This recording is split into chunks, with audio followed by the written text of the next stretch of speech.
As the shutdown drags on, the pressure is on more and more Americans, set to become more severe, and both parties are framing the looming lapse in food assistance for millions of Americans, known as SNAP, and the looming spike in health care premiums as a way to force the other side to make concessions. Look, on November 1st, people in more than 30 states are going to be aghast when they see their bills, and they're going to cry out. And I believe there will be increased pressure on Republicans to negotiate with us. SNAP recipients shouldn't go without food. People should be getting paid in this country. And we've tried to do that 13 times. And you voted no 13 times. This isn't a political game. These are real people's lives that we're talking about. And you all have just figured out 29 days in that, there might be some consequences. Joining me now to discuss all of this, Pennsylvania Democratic Congressman Chris Deluzio. Congressman Deluzio, thank you so much for being here. Thanks for having me in. So you just heard Mr. Kelly say it is time to reopen the government. There is a Republican clean CR, a bill with no strings attached. You could open up the government today. Why not do that and then debate these health care subsidies, put people back to work, get their paychecks rolling again? Well, look, number one, you've got people seeing the prices they're going to pay for premiums right now. Open enrollment starts November 1st. That is a crisis hitting families across the country. In my district, certainly no exception. House Republicans passed their bill without Democrats. They don't want to work with us. They have the majority in the House and the Senate. They control the White House. They're in control in Washington. If they wanted to proceed without Democrats, they could do that. I think it's foolish to ignore these tax credits that are expiring. People across the country are about to get hit with big increases to health care costs. We've got to take action on this. And frankly, I think it's been foolish to ignore that while we're in a place of a lot of pain for federal workers. What do you say, though, to Americans who are looking at this and they say federal workers are being used as pawns in this fight, quite frankly, by both sides? Look, I think the government should never have shut down. Republicans should not have proceeded this way. They could have worked with Democrats to have a responsible funding deal, a bipartisan deal. And I've been in Washington now several times since the House has been out of session. Mike Johnson's chosen not to have members here. I have no one to negotiate with in Washington. I think my constituents want us negotiating, working out a deal to reopen the government, fund it. I don't want to see federal workers go without pay. Again, their argument is, look, they have passed a bill that Democrats could come to the table and vote on in the Senate and pass, and the government would reopen. If they wanted to reopen the government with that bill, they could do it. They've advanced judicial nominees without votes in the Senate from Democrats. They know how to proceed without a filibuster. They passed a terrible tax bill, in my opinion, without the filibuster, and they chose not to do anything on these expiring tax credits. So when they want to, they're certainly in power enough to work without Democrats. Are you advocating to kill the filibuster? They should have, and they already have. They don't use it for judicial nominees. They don't need it for budget reconciliation. Let me ask you about something that one of your Democratic colleagues, Senator John Fetterman, who has voted with Republicans on this clean CR to reopen the government. Let me play for you some of what he said. I mean, you have 42 million Americans that are going to lose their SNAP benefits at the end of the week. And now also about WIC. And now also, do you really want to fray and tax our flying, the FAA? You know, like delays across the board. Do you want to do these kinds of things? You know, we could just pay everybody, reopen everything, and now we can address the tax credit extensions.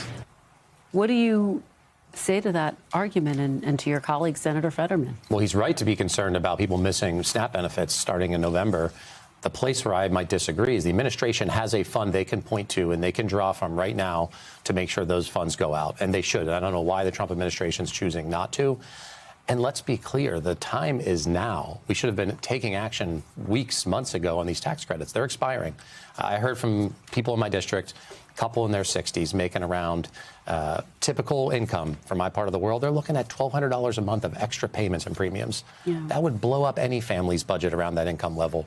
Congress has to take action here. Well, and the argument, it's not just about SNAP, it's about federal workers missing paychecks as well.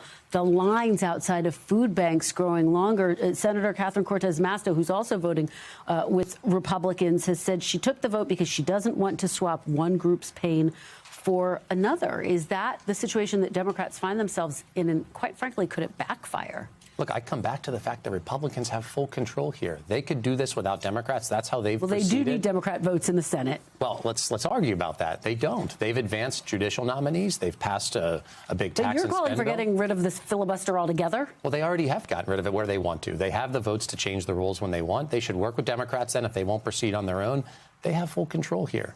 And I think it's foolish to have refused to take action on health care. I was in the military. I know what it's like to be in federal service. I've got friends who are still in and classmates of mine. People are really suffering in the shutdown. We should get the government reopened. Let's have a deal. Let's take action on health care tax credits. It's interesting because Republican Majority Leader John Thune in the Senate has said he believes that there may be enough moderate Democrats to actually move on a compromise that would include an extension of reopening the government and a guarantee to negotiate over health care subsidies. Are you getting the sense that something is moving behind the scenes, as you heard Mr. Kelly that's suggest? promising. I hope something is moving behind the scenes, and it seems to be the actions in the Senate, because at least the Senate Democrats and Republicans have been in Washington. I wish the House Republicans were here for us to negotiate with them, too. People expect us to be working out a deal right now. They don't want to see collateral damage in the terms of people missing out on food benefits, health care costs skyrocketing, federal workers missing pay. They want us to work out a deal. We should do that. Would you support that type of a compromise, though, an agreement to reopen the government for some period of time with an agreement to then negotiate over health care costs? Is that good enough, or does it need to be in writing on the front end? I think that's the broad strokes of it, right? Some action on these health care tax credits, getting the government reopened, making sure federal workers are paid. That's the basics that we ought to be able to get through soon, because we are now looking at another paycheck for federal workers that will be zero for so many, and really a lot of pain they're going through. Well, when you look at the polls, this started out as more people blame Republicans for this shutdown. Now it seems like people are starting to point the finger at both sides almost equally. Does that concern you, particularly as Democrats are about to fight to take back the House and the Senate? This has never really been about the politics for me. I think it's about wanting our government to take responsible action on funding. Again, I serve in the House. Republicans didn't work to get votes from Democrats. They didn't want our votes. They could have worked in a bipartisan way. I think the people who elected me and sent me and members like me to Congress expect there to be bipartisan work here. I wish that were happening.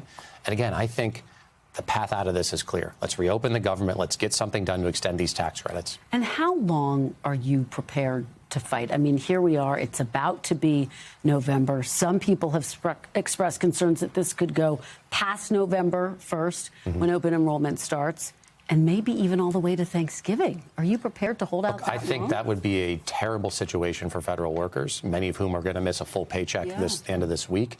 And at the same time, when folks are shopping on the exchange, if they're looking for health care, to see these big increases. I'll remind folks who are watching, it's not just people on the exchanges. I've heard from union workers. I've heard from business owners, small business owners especially. They're all seeing health care premiums increase. So this inaction from Congress is going to have a trickle down and spillover effect beyond just these Affordable Care Act marketplaces if we don't act now. All right. Well, we'll watch and wait to see what happens next. Congressman Deluzio, thank you so much for being here. Thank you.